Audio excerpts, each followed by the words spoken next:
11월 17일 목요일 새벽 예배를 하나님 앞에 올려드리겠습니다. 오늘 우리에게 주시는 하나님의 말씀은 다니엘서 8장 1절에서 14절 말씀입니다. 나 다니엘에게 처음에 나타난 환상 후 벨사살 왕 제3년에 다시 한 환상이 나타나니라. 내가 환상을 보았는데 내가 그것을 볼 때에 내 몸은 엘람 지방 수산성에 있었고 내가 환상을 보기는 을레강변에서이니라. 내가 눈을 들어 본즉 강가에 두 뿔 가진 순양이 섰는데 그 둘 뿔이 다 길었으며 그중 한 뿔은 다른 뿔보다 길었고 그 긴 것은 나중에 난 것이더라. 내가 본즉 그 순양이 서쪽과 북쪽과 남쪽을 향하여 받으나 그것을 당할 짐승이 하나도 없고 그 손에서 구할 자가 없으므로 그것이 원하는 대로 행하고 강하여졌더라. 내가 생각할 때에 한 순념소가 서쪽에서부터 와서 온 지면에 두루 다니되 땅에 닿지 아니하며 그 염소의 두 눈 사이에는 현저한 뿔이 있더라. 그것이 두 뿔 가진 순양 곧 내가 본 바 강가에 섰던 양에게로 나아가되 분노한 힘으로 그것에게로 달려가더니 내가 본즉 그것이 순양에게로 가까이 나아가서는 더욱 성내어 그 순양을 쳐서 그 두 뿔을 꺾으나 순양에게는 그것을 대적할 힘이 없으므로 그것이 순양을 땅에 엎드러뜨리고 짓밟았으나 순양을 그 손에서 벗어나게 할 자가 없었더라. 순념소가 스스로 심히 강대하여 가더니 강성할 때에 그 큰 뿔이 꺾이고 그 대신에 현저한 뿔 넷이 하늘 사방을 향하여 났더라. 그 중 한 뿔에서 또 작은 뿔 하나가 나서 남쪽과 동쪽과 또 영화로운 땅을 향하여 심히 커지더니 그것이 하늘 군대에 미칠 만큼 커져서 그 군대와 별들 중에 몇을 땅에 떨어뜨리고 그것들을 짓밟고 또 스스로 높아져서 군대의 주제를 대적하며 그에게 매일 드리는 제사를 없애버렸고 그의 성소를 헐었으며 그의 악으로 말미암아 백성이 매일 드리는 제사가 넘긴 바 되었고 그것이 또 진리를 땅에 던지며 좌우로 행하여 형통하였더라. 내가 들은즉 한 거룩한 이가 말하더니 다른 거룩한 이가 그 말하는 이에게 묻되 환상에 나타난 바 매일 드리는 제사와 망하게 하는 죄악에 대한 일과 성소와 백성이 내준 바 되며 짓밟힌 일에 어느 때까지 이를꼬 하매 그가 내게 이르되 2300 주야까지이니 그때의 성소가 정결하게 되리라 하였느니라. 아멘. 다니엘서 8장은 바벨론 제국이 멸망하고 등장하게 될 메대 바사 제국과 그 이후에 등장할 헬라 제국 및 헬라 제국이 분열하여 형성된 네 왕국에 관한 묵시를 기록하고 있습니다. 이 묵시는 1절과 2절에 을레강변의 환상을 시작하여서 다니엘에게 나타난 때와 장소에 대해서 언급해 주고 있습니다.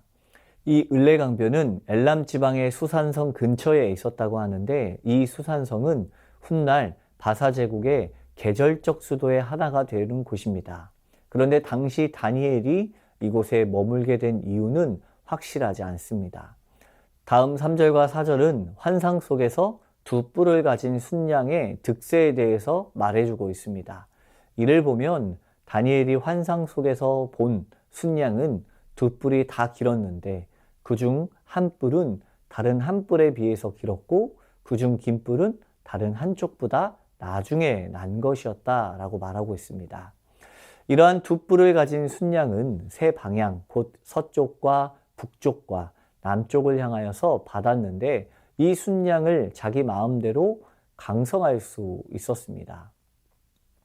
여기서 두 뿔을 가진 순양은 바벨론 제국을 멸망시킨 메대와 바사 제국을 상징하고 있고 이 두 뿔 중 작은 뿔은 메대, 긴 뿔은 메대를 병합시킨 바사 제국을 각각 나타내고 있습니다.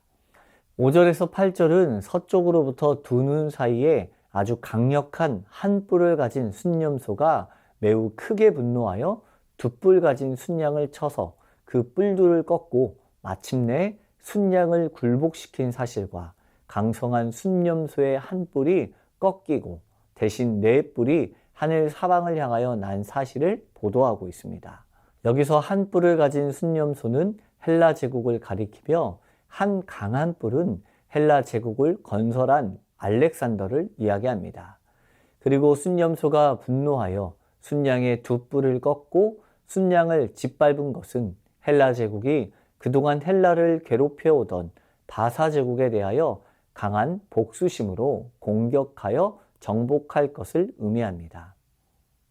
이어서 순념소의 한 강한 뿔이 꺾이고 대신 네 뿔이 하늘 사방을 향하여 났다라는 것은 알렉산더가 33세의 젊은 나이에 죽게 된 이후에 그의 휘하의 네 장군들이 헬라 제국을 네 왕조로 분할하여 다스리게 될 것을 나타낸 것입니다. 여기서 네 뿔이 상징하는 알렉산더의 네 장군은 시리아를 다스린 셀루큐스, 애굽과 팔레스타인을 다스린 톨레미, 마게도니아를 다스린 카산더, 그리고 비두니아를 다스린 리시마쿠스를 이야기합니다. 다음 9절과 12절은 순념소의 네 뿔 중 한 뿔에서 한 작은 뿔이 발현하여 극도로 강성하며 또 신성모독을 저지른 것에 대해서 이야기합니다. 여기서 한 작은 뿔은 시리아의 셀루쿠스 왕조의 8번째 왕인 안티오코스 4세의 에피파네스를 가리키고 있습니다. 본문은 그가 강력한 군대를 조직하여 주변 나라들을 정복하고 우상과 부정한 짐승의 피로 예루살렘 성전을 더럽히고 하나님께 대한 제사를 폐하는 등의 악행을 저지르게 될 것임을 알려주고 있습니다. 그리고 끝으로 13절에서 14절은 작은 뿔이 악행을 저지른 기한에 대해서 천사들의 계시를 가르쳐 주는데 천사들은 서로 간의 문답을 통하여 작은 뿔, 곧 안티오쿠스 에피파네스의 악행이 2300주야 동안 지속될 것임을 계시하게 됩니다. 여기서 2300주야란 에피파네스가 유대인 제사장인 오니아스 3세를 죽인 주전 171년부터 마카비가 에피파네를 몰아내고 성전을 정결하게 한 주전 165년 12월 25일까지의 6년 4개월의 기간을 이야기합니다. 오늘 이와 같은 본문을 통해서 세상에 세워지는 나라는 끊임없이 세워지고 또 멸망하기를 반복한다는 사실을 알게 합니다. 실로 세상 나라 가운데 영원한 나라는 없습니다. 아무리 강력한 나라라고 하더라도 언젠가는 멸망하게 됨을 볼 수 있습니다. 이와 같은 본문의 증언은 세상 나라 그리고 그것으로 대표되는 세상이 얼마나 덧없는 것인가를 가르쳐 주고 있음을 알 수 있습니다. 또한 안티오코스 에피파네스가 예루살렘 성전을 더럽히고 하나님을 모독하며 하나님의 백성을 핍박한 사실이 보여주듯이 세상 역사 가운데 하나님의 교회는 언제나 적대시 되어지고 핍박의 대상이 되어진다는 사실을 말하고 있습니다. 그리고 그 일에 있어서 사단의 세력들은 가만히 두지 않고 앞장서서 일하고 있습니다. 하지만 앞에서 이야기한 것처럼 세상은 실로 허망하고도 제한적인 권력을 소유할 뿐입니다. 하나님의 백성들은 대적의 실체에 대해서도 인식하되 그들이 결코 영원히 우리를 대적하지 못함을 잊지 말아야 합니다. 이와 같은 상황 속에서 하나님의 백성들은 어떻게 살아야 할까요? 그것은 우리의 정체성과 의무가 무엇인지 기억해야 할 것입니다. 성경이 항상 우리에게 말하는 것은 하나님이 어떤 분이신가를 증거하고 있습니다. 그렇다면 오늘 본문의 메시지를 통해서 말하고 있는 바는 무엇일까요? 하나님은 바로 모든 역사와 심판의 주관자이심을 알려주고 있습니다. 세상의 역사는 인간들이 힘을 규합하고 새 제국을 만들어가는 것처럼 보입니다. 그러나 결국 이 모든 것을 심판하시는 분은 여호와 하나님 한 분뿐이십니다. 아무리 많은 제국이 세워진다 하더라도 인간이 만들어 놓은 제국은 무너질 수밖에 없고 새로운 나라와 영웅이 출현할 수밖에 없습니다. 하나님의 나라가 아닌 다른 어떠한 나라도 영원할 수 없고 또한 결국 패망의 심판을 당할 수밖에 없습니다. 고린도후서 5장 10절에 이는 우리가 다 반드시 그리스도의 심판대 앞에 나타나게 되어 각각 선악간에 그 몸으로 행한 것을 따라 받으려 함이라 라고 말씀합니다. 그런데 이 앞절 9절 말씀을 보면 우리는 몸으로 있든지 떠나든지 주를 기쁘시게 하는 자가 되기를 힘쓰노라 라고 말합니다. 모든 성도는 하나님의 심판을 받게 되어 있습니다. 그리고 그 심판은 행한 것을 따라서 받게 됩니다. 사단의 노예, 세상의 노예가 아닌 하나님의 백성으로 거룩한 성도의 정체성을 깨닫고 그에 합당한 삶을 살아가야 합니다. 주님께서는 우리를 성결의 삶, 또 거룩한 삶으로 부르고 계십니다. 레위기 11장 44절에 나는 여호와 너희의 하나님이라 내가 거룩하니 너희도 몸을 구별하여 거룩하게 하고 땅에 기는 길짐승으로 말미암아 스스로 더럽히지 말라라고 분명하게 가르쳐주고 있습니다. 이 성결의 삶이 오직 하나님께 충성하는 길이요 주님의 영광을 위해서 사는 것입니다. 주님의 뜻을 따라 살아가는 성결이 우리의 구체적 삶 속에서 드러나야 의와 사랑으로 나타낼 수 있습니다. 하나님 안에서 살고 있지 않으면서 어떻게 하나님을 누릴 수 있겠습니까? 세상의 것을 쫓아가는 삶 속에 채워지는 것은 이제 사라져버릴 것밖에 없음을 기억해야 합니다. 오늘 본문의 말씀과 같이 세상에 수없이 많은 왕조가 나타나고 자신들의 강대함을 드러냈지만 곧 사라져 버리는 것임을 기억해야 합니다. 내 속에 채워야 하는 것은 바로 주님의 말씀입니다. 우리의 인생이 하나님으로 채워지길 바랍니다. 그 안에 소망이 있고 희망이 있습니다. 하나님이 주시는 소망은 사단을 이길 수 있는 소망이고 부활과 영생에 대한 소망입니다. 우리의 정체성이 하나님의 백성이며 그 안에서 사는 것이 백성의 의무라면 이제 우리는 하나님이 주시는 소망 가운데 살아가야 합니다. 우리의 소망은 오직 예수 그리스도밖에 없습니다. 주님과 함께 한다면 세상 나라들의 끊이지 않는 전쟁 속에서도 승리의 삶을 살아가게 될 것입니다. 주님의 길을 걸어가는 거룩한 백성들에게 이미 주어진 그 승리를 기억하며 우리 안에 역사하시는 주님을 붙잡고 나아가는 귀한 삶이 되길 축복합니다. 말씀을 붙들고 기도하겠습니다. 끊이지 않는 세상 나라의 권세 앞에 엎드러지는 것이 아니라 영원한 하나님 나라를 기억하며 살아가게 하옵소서. 우리의 삶의 정체성이 무엇인지 깨닫고 하나님의 자녀로서의 삶이 이루어지게 하옵소서. 모든 역사의 심판자이신 하나님을 기억하며 언제나 하나님의 뜻을 따라 살아가게 하옵소서.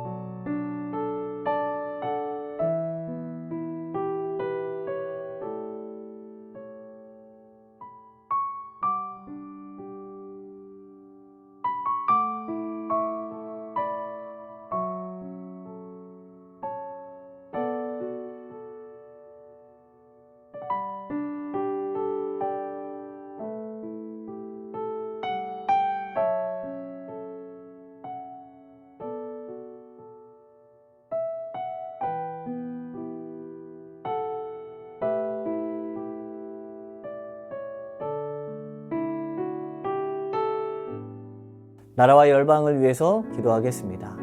지속된 가뭄으로 어려움 가운데 있는 이 땅 가운데 풍성한 비를 내려주옵소서. 온 세계와 열방의 지도자들이 정의로 심판하게 하시고 악과 선을 분별하여 불공평하지 않고 공의로 또 정의로 다스리게 하옵소서. 전쟁과 폭력으로 경제 위기와 이상기후로 어려움 가운데 있는 모든 나라 위에 평안을 허락하여 주옵소서.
교회를 위해서 기도합니다. 감사 노트를 통하여 찾지 못하고 보지 못하였던 감사가 회복되게 하시고 날마다 더 큰 감사로 나아가게 하옵소서.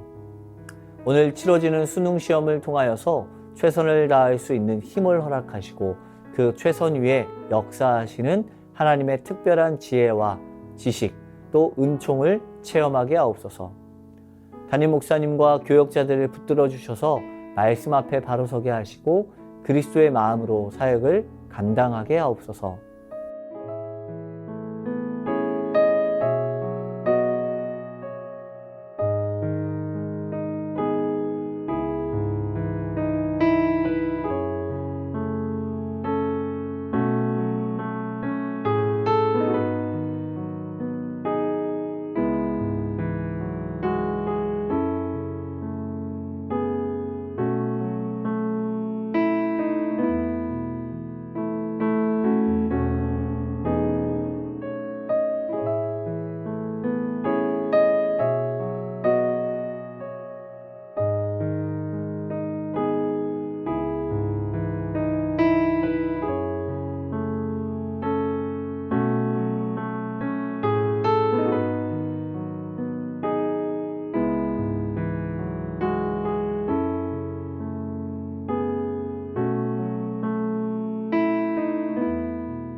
선교사님과 환우분들을 위해서 기도합니다. 오늘은 탄자니아 김현석 고미라 선교사님을 위해서 기도합니다.